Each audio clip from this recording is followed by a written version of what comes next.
Hello, I'm your host, Jim McLean. Welcome back to another episode of the Banterflix Movie Review Podcast, or as we've dubbed it now, More Than Pixels on a Screen. And once again, I'm joined by my deputy editor, Joe McElroy. Good evening, Jim. Joe, it's great to have you on the show again. I know a couple of weeks ago we had you on talking about Avatar 2, The Way of the Water. So listeners, if you didn't listen to that podcast, you have that to enjoy. And other such banter as... What? You're setting me up and I don't know what you're setting me up That's for. what I do, listeners. Yes, so we are going to be talking this week about another James Cameron film, released in 94. You picked this, Joe. It's out on Disney Plus now. Going to be talking about True Lies, but also you said this is going to be re-released on 4K. Yeah, that's part of the reason why I picked it. I seen it came up on Disney Plus, and then seen a couple of tweets saying it's coming out in 4K this year. Yeah, so this would be James Cameron's penultimate film before the first Pandora. So this was 94, then he made Titanic, and then we had to wait till 2009 to see Avatar. This stars Arnold Schwarzenegger, Jamie Lee Curtis, and Tom Arnold. If you haven't seen the film, be warned, we will probably spoiler from the outset. And of course, you know, as I put online, the tagline for this film, of course, is when he said, "I do." He never said what he did. Don't know. Was that a whale or was that Arnie? I'll let the listeners decide. There we go. So, of course, this is True Lies. We're going to be talking about the film in spoilerific detail. But before we get into that, let's play a clip.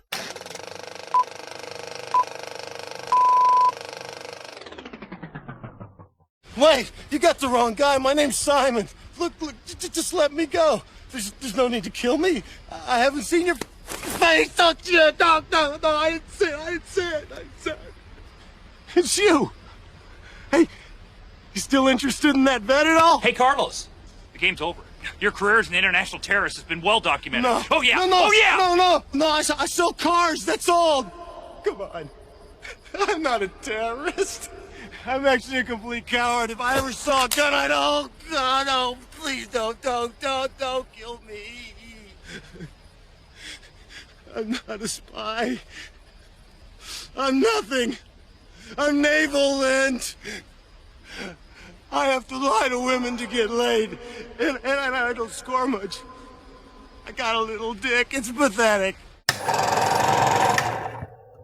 So that's a clip of True Lies. The more you think if you say little words with Arnold, it works. Little words with Arnold. Little words with Arnold. That would be a podcast. But the more you talk, I think the more I sound like Kermit the Frog. Proper Kermit the Frog, not the new Kermit the Frog. Victoria Brown, if you're listening, you'll know exactly what I'm talking about. Yeah, home, I'm going to make you dance for me. Hasta la vista, baby. So, I'll True be Lies. back. Bye. Oh, no. So this does not bode well. So we're talking about True Lies, action film. When you kind of think, I was looking in the kind of grand scheme of things with Arnie. Like Arnie was in a bit of a role with this. So you had this. I'm trying to think, when was Terminator 2 out? I think it was about 91, 92. 91. So Terminator 2. Then we had this. Then we had Last Action Hero, which I know gets a bit of criticism, but I love. Yeah. The problem with it released the same day as Jurassic Park, so it was never going to be, you know, the huge mega hit it should be. And who was right in hindsight, you know? I think Steven Spielberg. Yeah. But you think, I mean, this is probably Arnie at pure peak Arnold. So here we have True Lies, cast in a kind of James Bond-esque kind of character, CIA agent who's working undercover. His family don't know what he's up to, and he's out to save the world and save his marriage, Joe. Yeah. Because he's married to Jamie Lee Curtis, who for the first half of this film is rather, I apologise, I know it's not the correct term, but she's a bit of a dowdy housewife. And then throughout the film, she transforms into a sexy femme fatale, albeit very briefly. Yeah. And very memorably. Exactly. I was a teenage boy once, Joe. Once? You think by listening to us we still are? I was a teenage boy, Joe. This film and certain sequences... It moved you. Yes, it moved me. As I said to my lovely wife, because she had never seen this before, we sat down to watch it, and I was telling the story to someone else earlier today here at Q, and my lovely wife likes to crochet when she watches films, and she was crocheting away, and I said before the aforementioned bit that we will come to, and I said, "Oh, this is one of the moments where a boy became a man." And she's like, "What?" Did you do it in that way? When a boy became a man. Yeah, I just whispered deep into her voice, "This is a point where a boy became a on. Just dropped her needles from crochet and go, what? Excuse me? And she's like, what'd you say? It's like, sorry, I had a really sore throat. It's the point where a boy became a man, love. And she watched it, and I actually went a bit too early. So I was like, there's this whole sequence with just the great Bill Paxton. There's a great sequence in that, and it's like, no, it comes in a wee second. And she was like, why did Bill Paxton urinate in himself make you feel a man? I was like, no, I forgot about it. Wait for the bit with Norris and Doris. And there's a sequence in a hotel room where even Amber put her crocheting down and watched, and you're just like, you just have to appreciate the choreography and the hard work that went into that. The visuals, Joe. Yeah, the visuals, the lighting. Although the funny thing is, I did read today, is that James Cameron worked on the choreography with her. So I'm thinking he's like showing her, no, you do it this way, Jamie Lee. And he's just swinging around the banister. Okay, well, we've got to do it again from the top there, Jimmy. Need their another angle there. I don't know if the DOP will appreciate that. Start. Oh no, film wasn't rolling there. I have to again. Start again. Oh, you can't do it with your clothes. Funny you said there's a story, Arnie, when he knew his character sitting watching the whole thing happen. Like a big dirty pervert. He would go home to his wife every night going, it was horrible, the worst day I've ever had on set. Yeah, I can imagine that being a real shit show that day. So we're going to come back to that sequence, right? We've started on a very rambly way. I do apologise, listeners. So, True Lies, generally, are you a fan of this film? I hadn't watched it for a long time, and I forgot how much fun it is. You know, again, as we talked about in the Avatar episode a couple of weeks ago, you know, James Cameron knows how to do action. You know, he knows how to do these films. He could probably do them in his sleep. No, you're right. Usually, like, I'm a big Arnie fan in general, but this is one of the films I haven't really revisited that much. Like, you'd always watch, like, Commando, Predator, The Terminators, whatever. I just watched the first 5 minutes of Commando, and that's enough for me. No, come on. No, just that montage at the start. I mean, I do love Commando. I mean, there's a lot of Commando. It's just kind of, it's pure cinema at its finest. Yeah. You know, but all you really need to get your fix is, you know, feeding deers and walking with a whole tree trunk and stuff like that there. Chopping wood. Yeah. No. And isn't Commando, remember when I said I'd kill you last? Oh, yeah. I lied. There's so many great lines in Commando. Just cool off. Cool off. Is that Commando? I don't know. That might be Batman and Robin. I know the Running Man's got the awkward line. Let off some steam. Yeah, that's it. Let off some steam. And then it's got that great kind of classic rock ballad at the end of the closing credits. Like every 80s film. Fight for Love, I think, or something like that. I have it on my phone somewhere. It's just fantastic. Yeah. Okay, but we're not here to talk about Commando. Back to True Lies. So I'm an Arnie fan and huge James Cameron fan. So it's one of those things where, like, the two didn't overcross for me as much. So I hadn't seen this in the longest time, but then, like I say, I seen the tweet. Somebody said, "Oh, it's on Disney Plus now," and then somebody else tweeted, "Oh, it's going to be released in 4K this year." I was like, "Right, that's great. Then this will be a good chance to rewatch it, and then we can talk about it again." And like you said, it is just generally a whole lot of fun, and it's nice that, in a way, it just seems like it's a case of where Arnie just came to, like, James Cameron's like, "Here, do you want to do a spy film?" I was like, "Yeah, let's do it." Because what I didn't know when I rewatched it, and because I knew we were going to be talking about it on the pod, I didn't know that it was a remake of a French film. Now, I can't find the original, so I don't know how similar. I don't know how similar the two are, because I know, like, in comparison, I can only think it's night and day when I think of, like, there's that film with Michael Bay out last year, Ambulance, isn't it, with Jake Gyllenhaal? Oh, yeah. Which is a remake of a French film, and the two are totally different because the original's a comedy, is an outright comedy, and the Ambulance, I think that's what it's called, is just Michael Bay being pure Michael Bay. True Lies definitely has comedic undertones. Like, I think it kind of starts quite semi-serious, finishes a little bit semi-serious. In the middle, when poor old Arnold is trying to save his marriage, it does kind of venture into kind of more kind of, not slapstick, but definitely more comedic overtures. Basically, when Bill Paxton shows up, that's when you know. Bill Paxton shows up, and he just steals the film, doesn't he? I had forgotten how much I love just generally Bill Paxton. Give me a bad Bill Paxton performance in any film. I'll wait. No, there is none. He can be in bad films, but he very rarely. I can't think of any. Even as bad a film is, he's probably going to be the best thing about it then. Yeah. I mean, there's so many great Bill Paxton, and I think we should do the game Bill Paxton or Bill Pullman, but we'll not do that today. Nah. I had forgot, because, I mean, he's just because James Cameron is a filmmaker that just reuses similar cast members, and he clearly knows what he's going to get. He's one of the filmmakers, I think, that really knows how to work with Arnold Schwarzenegger. It knows what you've got to do. I think he just kind of, didn't he say about with him in Terminator films, he just thought of him as a tank. Yeah. And that's kind of how you use Arnie on screen. They're trying to do, so what have you tried to do? What have you tried to get a tank to dance the tango? Well, he said that was the hardest thing he had to do with the film. And he said he wanted to be better than Al Pacino in Scent of a Woman. He's like, that's my benchmark. That's where I have to. Joe, your better impressions. Can we have an Arnold Schwarzenegger style hoo-ha? Hoo-ha! There we go. I'm in the dark here. This is what our listeners tune in for. Exactly. Top quality. Top quality bants at its Northern Irish best. Yes. So you kind of do what do you want to do with Arnold? Right. Let's get this tank to dance. He had already showed he had comedic chops because he had done Twins before this with Danny DeVito. Yeah. I'm trying to think of Kindergarten Cop, was it? Kindergarten Cop would have been in around about this time as well. So we know that he can do comedy. Mm-hmm. We know he can do that. And I think Arnold, maybe less so since he's come back to acting from his time as the Governor. I think he gets a bit of a, harsh time for his acting ability. I think Arnie can. I mean, we've seen some stuff like Maggie. I absolutely loved. I read that. Yeah, his performance in that. Yeah. You mean, and I think that was probably one of the last roles he did before he became the Governor of California. I think it was one of the first post ones he done. Okay, there we go. It's the other way about. Okay, there we go. So there's me There's me wrong at the first attempt, but I think the film largely holds up.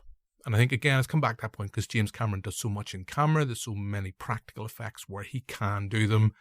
Although there's one special effect near the end of the film, the climactic scene where it's like certain villains are being kind of put through on rockets through buildings. Like, that does not age well. It's part of the sort of like larger than life style of it. I know. But here, before you go on, did you notice several times the stuntmen switching between Arnie and like actual stuntmen? I did notice it because I remember I've raised this point with you with Terminator 2 and you said they've went back and fixed that in post. Yeah, it's the scene in T2 where he goes down the ramp or something like that. It's like, that's not Arnold. You can see his face and that's clearly a stuntman who's half the size of Arnie. So then they've clearly spent the time and went and fixed there. They need to do that with True Lies. A lot by the looks of it. Maybe they are for this 4K release, who knows? I don't know what they're going to do. James Cameron doesn't know. I mean, as much as I want to see a re-release of True Lies in 4K, please, please, please, James, if you're listening, get your arse in gear and re-release The Abyss. I think he is. He has talked about it, but I think he's kind of said there's issues with kind of certain kind of the original 35 million stuff. But I could be talking complete shite as I usually do, but I think he said there is complications in going back to, because they have to go back to the negatives to kind of restore them. I mean, if you've never seen The Abyss, there is a film within James Cameron's back catalogue that I think is both. I think it's underrated. I think a lot of people haven't seen it, and I would because there's the various, a bit like Aliens. It's a bit like now where you don't realise you're watching the director's cut when you're watching it because it's weird. Like sometimes Film 4 would like switch between the two cuts. You sometimes get the cinematic cut, sometimes you get the director's cut. But both are great in their own way. But I prefer the director's cut when it comes to Aliens. I prefer the director's cut with Aliens, and I prefer the director's cuts with The Abyss. So there we go. We've started talking about True Lies. We've already went off on a tangent about The Abyss and Commando. This does not bode well. But as I was kind of saying, so this is a remake of a French film. I wasn't aware of that. Coming to see it, James Cameron, he knows what he's doing. He tries to do so much practically. There's so much in camera, kind of Chris Nolan-esque, that I think makes it stand the test of time. But there is a sequence very early on where they're doing some kind of espionage and some hacking, and like a Windows 95 kind of Windows 95 prompt comes up, and you're like, oh no, that looks really old. It's a bit like when I was watching Batman Returns. You were there for our Christmas. Yeah. And there's a bit with the Bat CD, and you're like, oh no, who uses physical media anymore? The thing is, he like does a DJ scratch with it. Like, no, you can't do it with a CD. You ruin the CD. Tim Burton, what were you thinking? So there we go. We're talking about Batman Returns now. But that's probably one of the few elements, and let's be honest, some of the portrayal of some of the villains. Yeah. I mean, it verges into kind of like, I half expect like Leslie Nielsen to pop up in like kind of, is it Get Hard, or what was the one he did? Oh, Spy Hard, yeah. With Weird Al Yankovic doing the theme tune. Oh, that's right. It does venture into that kind of, in terms of its portrayal. of the time, but maybe you Yeah, have it's to very look. Team America, I thought. Yeah, Durka, very much. So Yeah. but do we have to sit and say it's a product of its time in that regard, or do you just go, well, that just we I can say think both. it is. No, I think it is to an extent because they did plan on doing a sequel, but then 9/11 happened. He's like, no, we're not going near that with a barge pole. It's like you said, even when we were talking about Avatar, like James Cameron sort of matured and realized that's not on. Nah, with his views with gun violence, but I suppose with his views towards how the villains are portrayed. Now, there is another thing I think very early on in this episode, and it's not to kind of. There's one thing early on I think we should address within the film. And it is, very serious subject. And again, I'm very conscious it's two guys talking here. We've been talking shite quite a bit. But we have Elijah Dooku in this film in a very early role. Oh, yeah. And I know that in kind of more recent years, in the kind of Me Too era, she has talked about that she was abused as a teenager in this. And, reading about it, it just sounds horrible and nasty. I believe it was one of the stunt coordinators. Stunt coordinator during sequences, particularly when you think of kind of near the end of the climax. Yeah, the big Harrier jet. Which is like hanging off that, yeah. And she talks about that. I mean, that having read that before we watched it, the film was like, oh, that does skew it of sorts. And I know James Cameron has come out, and all the cast, I believe, Arnold, Jamie Lee Curtis, etc., have all come out in support of her. But that is something that I suppose, looking back in these films now, it's happening in films that are probably being made now, depressingly, and being made films back from when cinema began, that this stuff was around, but I think it does skew when you're watching those things, it does make you think of stuff. Maybe some people it doesn't. I mean, I've said this before, I struggle to kind of watch Kevin Spacey films. No, I don't really want to watch. I mean, I love The Usual Suspects, but it was on a couple of... Actually, I tell a lie, someone programmed it for a festival. I was like, well, I don't know if I'd want to program it's a bit that. dodgy, yeah. I don't know if I'd want to put that film on, but, and I know that this is, again... I'm probably overthinking. It's what I do, Joe. But we're two guys. We're talking about this film in a lighthearted way. But I think we have to at least address that is an issue. I was going to say, you're absolutely right, though. It has to be addressed, and it's very important that it is. But unlike you, I didn't know about this until literally today. I only did a lot more background reading into it today, just in preparation for this. And then when I read that, I was like, oh God, it just was really taking the gas, especially, I think she was 12 when she made this. Yeah. And it's just really horrible and vindicative. And the fact she got injured as well doing some of the stunts, and they reckon there was foul play because the stunt coordinator purposely, did stuff. And I was just like, what a bastard. Big time, yeah. What a bastard. And I think he was blacklisted after it anyway. Because when you look at it, and it sounds like a bad segue, and we've already alluded to, I've talked about, I was a teenage boy when I watched this, and there is that iconic sequence, and that is the way to put it, the iconic striptease sequence in the film with Jamie Lee Curtis. You talked about James Cameron preparing it with her. They worked through that to make sure that it was, because I think at one point, very early on, they wanted Jamie Lee Curtis to be not nude, but to have her topless, maybe. Be topless during that sequence. And James Cameron worked with her and said, actually, no, I think we can do this tastefully and more sexily with a little bit more, not a lot, but a little bit more clothes on. So you kind of think, so he clearly was, I'm trying my best way to bring us back into this, but he was clearly thinking about things like that at the time and working with kind of his, because I know at the time that the sequence was criticized because it was pure objectification of Jamie Lee Curtis. I mean, there's no way to put it. No, yeah, because the whole purpose and intent of why she's doing what she's doing, her character. Yeah. I guess you can look at it, and he looks at it, the point is like, that's the point of the sequence, and it's someone embracing their sexuality, because as I mentioned very early on, she's the dowdy housewife, and then you see, it's like that kind of classic thing from all the old 50s films, the dull secretary, she takes off her glasses, and I'm blind, she shakes her head, and she's stunning. It's like Kirsten Wiig in Wonder Woman 1984 is like, oh my God, she's beautiful now because she didn't have glasses, and you're like, no, she looked good regardless. Like even Michelle Pfeiffer in Batman Returns, you're like, what? Why does no one like Selena Kyle? Just look at her, she's beautiful. Regardless, I'd leave her a phone on her answering machine. Yeah. Hi, Selena. Like, why did he cancel on her? I was like, you're an idiot, absolute idiot. What a dick. Big time. What a dick. Anyway, yeah. We're not talking about that. But yes, as I say, so I mean, I've tried my best to kind of get through that as seamless as I can. But I guess my point is, it is something that James Cameron was clearly thinking about back then. And it's just, I guess, sad is that way of that it was still, I mean, I guess it goes to that point, it's like you can go so far, but still this stuff unfortunately was happening at the time. Oh, and yeah, it is depressing because I am someone who, growing up through my days of watching Buffy, I had a massive crush on Elijah. I really did. And this did, reading about that was, it was something that annoyed me. And just to be full kind of seamless, I mean, we've mentioned that sequence with Jamie Lee Curtis. Two of the most beautiful women in the world are in this feature. I mean, it is classic James Bond territory.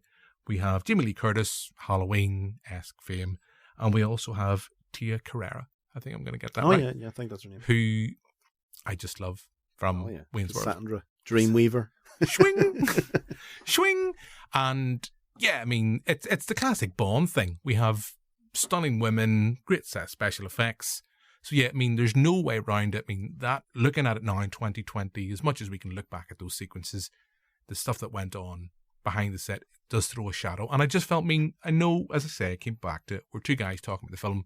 I think we have to kind of hold our hands up and address it. No, you're absolutely right. Because like you said, I didn't know anything about it until I actually read in it. But the fact that we're able to address it, that's the point of it. And so people know and understand what happened with it. Yes, it's something we've mentioned. But I think we will move on. And let's kind of go. We've talked about portrayals and kind of cliched things. Art Malik's villain. Yeah, it is a strange one. It's just, it's not really there. It's just, he's sort of sidelined when it focuses more on the domestic plot between Harry and his wife. Yeah, because it is weird the fact that it starts a little bit. Well, it starts that great big sequence, and we have Arnie, he loves to tango, and then it kind of goes off, and then there's Arnold has to save his marriage. Don't know where I went with that accent. And then it's like, oh yeah, remember this stuff? Remember the stuff, the guy that you chased with the horse, which I love. I love that sequence. That's a great sequence. Yeah. Just, I can imagine coming back to the idea of like James, I was nearly said Jamie, that idea of James Cameron understanding what you do with an actor like Arnold, who's big and oversized. Let's put him on a horse. I know it's just something that shouldn't go together, but it does. It shouldn't go together, but it works visually, and I guess that's that point. He works with his DOP, I believe, the DOP on Avatar 2. I don't know if they're the same Avatar. I think was it Cody Carpenter? I'm going to get that wrong. No, I think you're right. The DOP working on that is the same as Avatar. He knows Cameron is someone I always talk about, filmmakers that can think visually, and I guess Arnold Schwarzenegger on a horse just works. Perfect. Let's put him in a lift with two uptight people who complain. And I had misremembered. I think maybe it's parodied somewhere because I thought the horse did a poo. I don't know why I've cursed all this way through this podcast and then I felt the need to say poo. But that's, just, you've got so many swear words in this, or maybe urinated. I had somehow in my head remembered that sequence. But I think it's possibly in a parody somewhere. Maybe French and Saunders did something else. French and Saunders. Where did you go with French? I don't know. Back to James Cameron, they did a great Titanic parody. They did. Yeah. They did indeed. But I think it might actually be Spy Hard. It probably is, to be fair. Because it was out just after True Lies, so they were probably taking a lot from it, a lot from Bond and all that. Listeners, it's a hard film to find. It might actually be available freely on YouTube. If you love, like me, Leslie Nielsen, just sit back and enjoy Spy Hard. I made my lovely wife watch it, and she did not appreciate me for that experience while I sat giggling like a 5-year-old boy, even at the opening sequence with Weird Al Yankovic doing the theme tune. But yeah, how could you not like Weird Al? Nobody's perfect. He's a good lad. Nobody's perfect. That's all I can say. As much as my lovely wife, as much as I love my lovely wife, Joe, nobody's perfect. No. But anyway, yes, back to True Lies, and we were kind of saying whether it holds up now. What's that? 94. What's that? God, I'm never good with that. We're just short of 30 years. Yeah, it'll just be coming up to 30 years since its release. Mm-hmm. I come back. I think it largely holds up, bar a few sequences where it's like, right, okay, just from the time and place, you're dated. Yeah. No, I think, well, for me anyway, like the lower level action stuff, like shootouts and that stuff works just perfectly. Like compared to even now, some of the stuff you see now, it's very over choreographed and a bit too serious in its tone. Whereas would you be talking about John Wick? Not particularly even that. I'm not even thinking about, people being influenced by John Wick, thinking, oh, we have to out John Wick. and they focus too much on choreography How rather than do you out John Wick when you want out? When you see a lot of films, I can't even say it. How do you out John Wick when you want to outwit John Wick? Oh, fuck it. I can't say it. Yeah. Let's scrap that. See, exactly. That's why you shouldn't question John Wicking. But no, it's a case of where, it's not as rough around the edges, and that's what, sort of great action sequences are. Like, even just look at a John Woo film. I know it's beautifully shot and choreographed, but like the way it just bullets fly everywhere. So many doves. And it makes for a brilliant sequence. It's all, what, the probably best way to describe it, they're over serious now, if you know what I mean. Like, there's not enough sort of lightheartedness or fun in it. Why can't we just have a husband and wife having a brief, tender moment and having a wee schnog when a nuclear bomb goes off behind them? Yeah, or Jamie Lee shoots off a machine gun and it falls down the steps, kills everyone, saves the day. That's true. Like, sequences like that, you don't have stuff like that as much anymore. Victoria Bryan, if she's listening, will know I am someone who's very guilty of those small hills I'm prepared to die on. Oh, yeah. How did Jamie Lee Curtis's character not get killed in that sequence? Because as it's firing up and across, it's going up and down, it's firing, and she's standing right behind it. So surely, you must be serious. Surely she would have been hit as well. Right.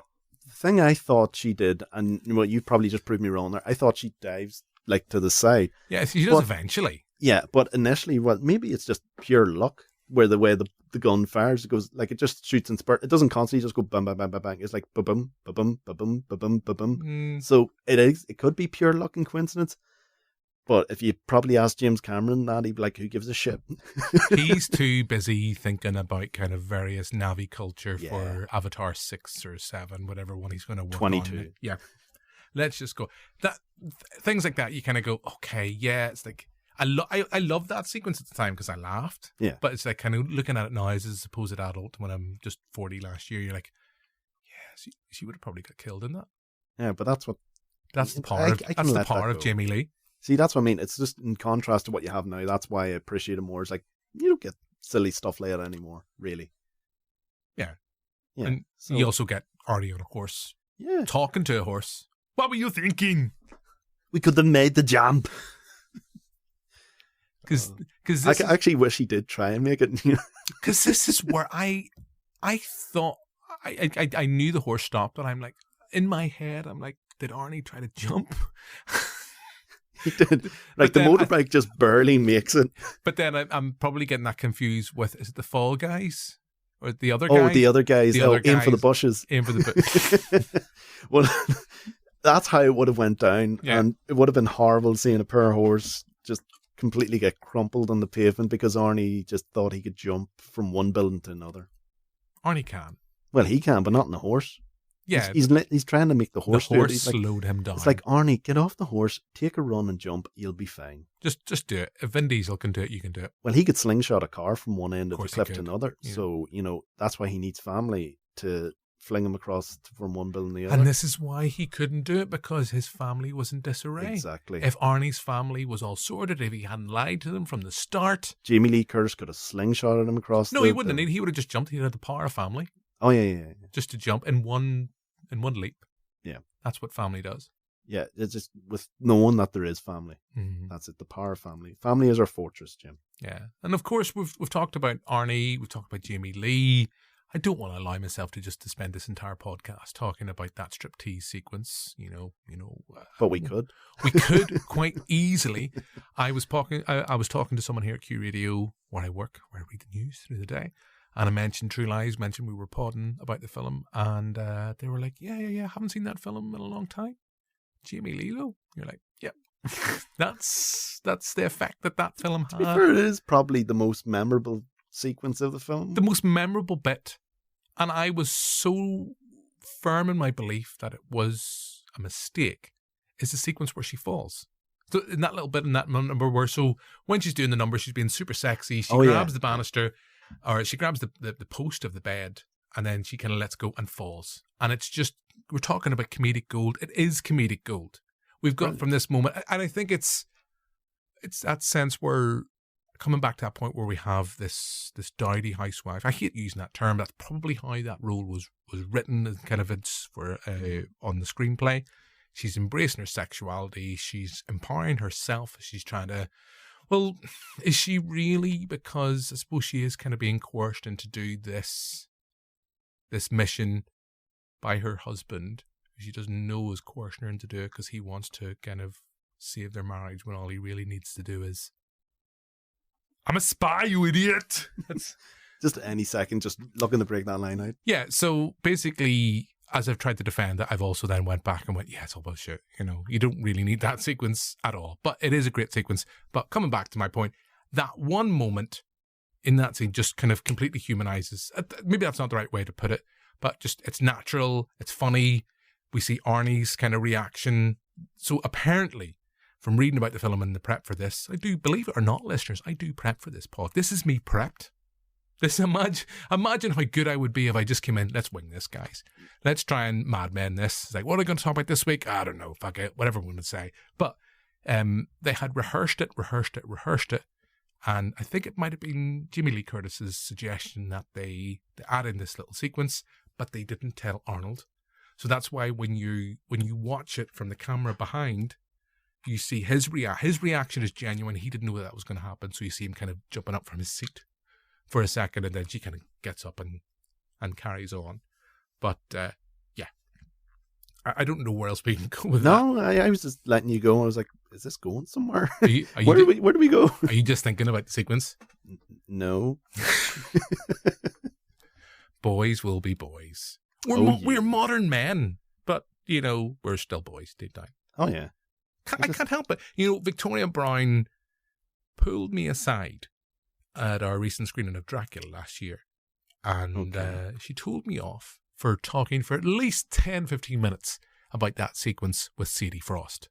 And if you've seen Dracula, Bram Stoker's Dracula by Francis Ford Coppola, you'll know the big beasting sequence I'm talking about.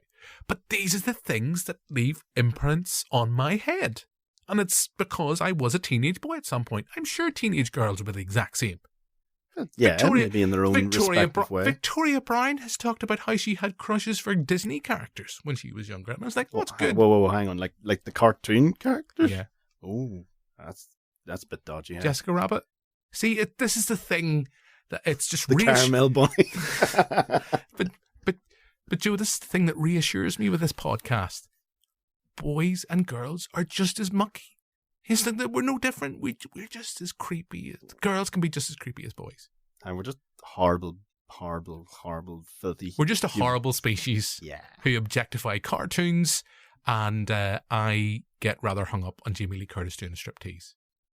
But it's perfectly normal. It is, but it's all about the camera. I'm sure Jamie Lee would be like saying thank you, maybe. I don't know. I don't think she'd say thank you. I think if it had I'd say, like, if I privately messaged her on Instagram, here, Jamie Lee, loved you in True Lies for that one sequence, she'd be like, block. No. I think if she went for that, love that sequence in True Lies, she'd be like, yeah, it's fine. But if, like, I'm now digging a bigger hole for myself and going on for about 15-20 minutes about how it's a woman embracing her sexuality and this and that, she'd be like, blocked. Yeah, she'd be like, fuck up. I know why you like that sequence, and it's perfectly fine. There's no need to go on about it. You were a boy once. Yeah. As I said, a boy became a man. Yeah. Yeah, right. And also check out that sequence in Trading Places. Well, no, you mentioned Trading Places. I think it's because of her comedic chops in Trading Places that helped her maybe get this role.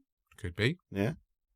Yeah. That's the line I'm gonna, toe in this here. If you want to go she can do, I mean... Well, she does comedy great. She is great. She's got that physicality. Mm-hmm. And coming back to a point I made very early on this pod, so does Arnie. Yeah. Arnie has great he's great awareness of himself physically. And you see that because, I mean, this big bulking frame that he is, he knows how to be funny. Yeah. And I think it's something, I mean, I'm thinking of stuff, just because I rewatched it recently, Twins, over Christmas, you kind of go, yeah, Arnie can do comedy. He can't do it in Batman and Robin, but he can do it when he's given the right material. Yeah, because in Batman and Robin, it doesn't play up to, like you said, its physique and that there. It's all pun-based. It's trying to get by on, Arnie's reputation as an action star, doing his thing where he would, like, say, kill someone and then do a line afterwards. That works sporadically in short doses, but if that's all your character is, it's not going to work, and it just becomes tiresome. Yeah, that's true. So look, I'm going to throw out, we did have a couple of comments. I'm just going to very quickly scroll Let's through. hope they're not about Jamie Lee Curtis because... No, we have this now. Steveolution. Okay. Hashtag class username. Mm-hmm. There we go. He, like us, one of the most underappreciated films in Arnie's catalogue, makes the top 5. Does it make your top 5? Doesn't... I would say it wouldn't make top 5, but having watched it again, I do have a greater appreciation for it than I did probably before. So what are you throwing into your top 5? Uh, I'll not get you to put them in specific order. Can the Terminators be 1, or do we have to do it separately? I don't know. It's up to you. It's your list. Oh, God. Do whatever you want. Right. Commando's going to be there. Predator. Yeah. Conan. If it bleeds, we could kill it. Exactly. Oh, you have to love it. Crash your enemies, see them driven before you. Hear the lamentation of the women. You know, Conan's fantastic. Total Recall, you throwing that in there? I was literally about to say Total Recall, definitely. So what was that? Predator, Commando, Conan, Total Recall, and T2. Twins. You know, as much as I do appreciate the likes, Kindergarten Cop. Here Sunday afternoon, if you're hungover, ITV2 will have you fixed. Stop whining! I'm a cop, you idiot! My Christmas tradition every year is with my mates on Christmas Eve. We always watch Jingle All the Way. Oh, I hate that film. It's awful, but I hate that film, Joe. I know, but I love it. I know it. I think I can just about bear it around Christmas time when I'm full of Quality Street and there's just nothing on TV, or I'm too kind of stuffed with Turkey, etc., to find the remote. It's like, all right, okay, let's help him find Turbo Man, but he's fucking Anakin Skywalker. He doesn't, or not Anakin Skywalker. He is Anakin Skywalker. Yeah. He doesn't fucking deserve it. The little shit. He's going to be dark. He's going to kill a load of Jedi. But it's all right. Obi-Wan has the high ground. It was Hayden Christensen that did it. Same people, pretty much. Yeah, kind of. Same people. I don't know what other films would I throw in with my Running Man. Running Man's great. Don't get me wrong. I do really appreciate Running Man, and I don't appreciate the way Stephen King hates it because it's a Bachman book.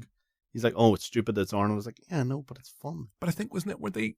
I think this might be going back full reference. Was Bill Paxton originally going to be? Oh, there was some. I think they were.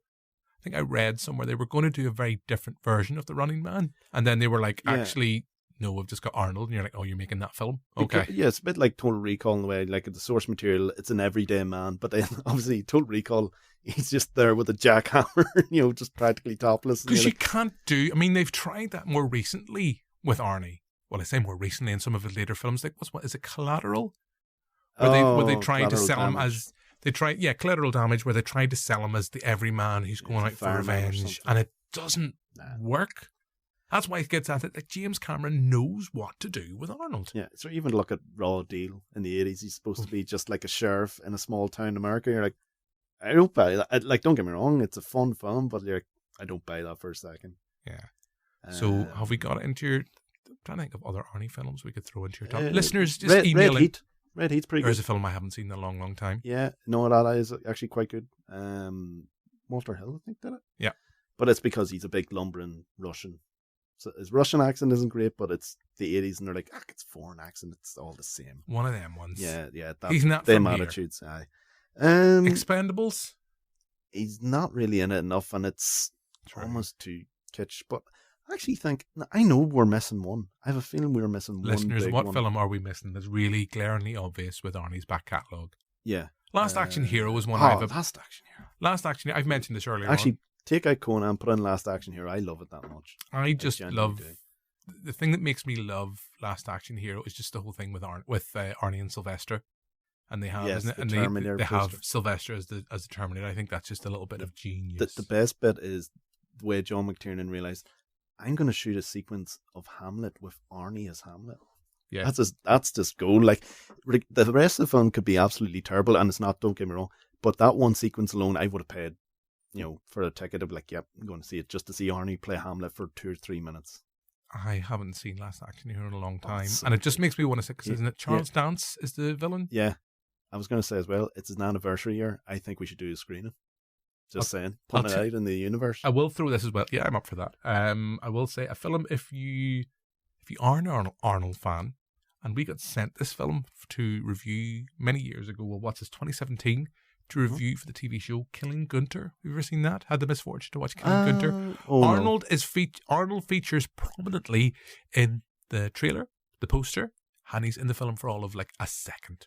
Oh, it's like one of those films, like when you see the, we sort of allude to them Bruce Willis films, where they're direct to video now, but it's literally him in it for 5 minutes or something like that, or I don't know, like Steven Seagal, even Nicolas Cage used to him. He doesn't do him as much anymore now.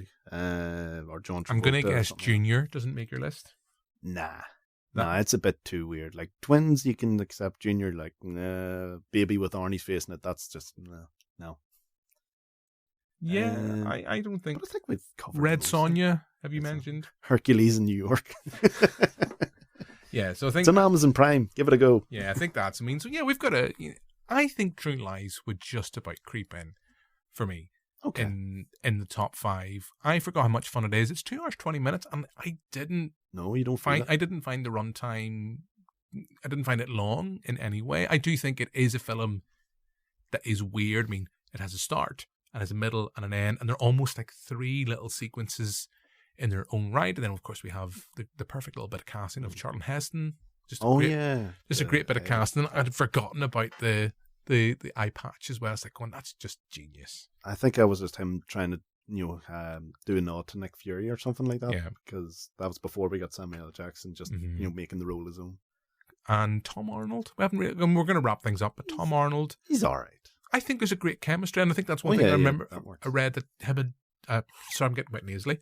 One thing I think I read somewhere, him and Arnold Schwarzenegger became quite friendly as a result of making this film, and that James Cameron, I don't think he was his preferred choice for the role, but he liked their chemistry together, and it does work, because you've got Tom Arnold, who's, that kind of classic kind of like, just fuck up, just stop talking, he's still talking, and he's the perfect kind of sort of foil for him. Yeah. I would pay to watch him as a double act. Yeah. They work well together, but when he's doing sort of jokes on his own, you're kind of like, it doesn't really work, but he's perfectly fine in the film. So yeah. So look, I think we've been talking for nearly 40 minutes about the film. Generally, any last thoughts? No, not maybe. Seek it out. It's on Disney Plus now. If you want a good bit of Friday night action fun, you can't really go wrong. Can't go wrong with that. And maybe just throw in a bit of Twins. Just throw this in Twins. Kindergarten Cop, and just other comedy classics like I forgot the name of the film, Turbo Man. Oh, Jingle All the Way. Yeah, and just throw Jingle All the Way. If you want to make a real kind of Arnold kind of box set night, those are the films you want. That's shy, so I'm going to do that. So yeah, so I think we've been talking for nearly 40 minutes. I think we'll wrap things up. I think we've been largely positive. Stands the test of time. I know I've asked you this already. Stands the test of time. Worth a watch, Joe? Oh yeah, absolutely. Like, it's perfect Friday night fun. Yeah, I couldn't put it better on myself. Sit down, relax, check it out on Disney Plus, or as Joe's mentioned, if it gets re-released in cinemas, or just gets a DVD Blu-ray release with a new 4K remaster, I would recommend seeking it out just for that striptease sequence alone. That striptease sequence in 4K, you've done it again, Howard. Beautiful. Jim's just a creep. Okay, so that's all from us. So thank you for listening. If you've enjoyed this pod, don't forget to subscribe. We'll be back next week with another episode. But for now, what's left for me to do is thank my guest, Joe McElroy. Thanks very much, Jim. And we'll see you soon. But for now, until then, goodbye. You idiot. Get down. What are you doing? Why, you're such a stupid horse. I don't really know what he says to the horse. Bill Paxton, you sleeping with my wife.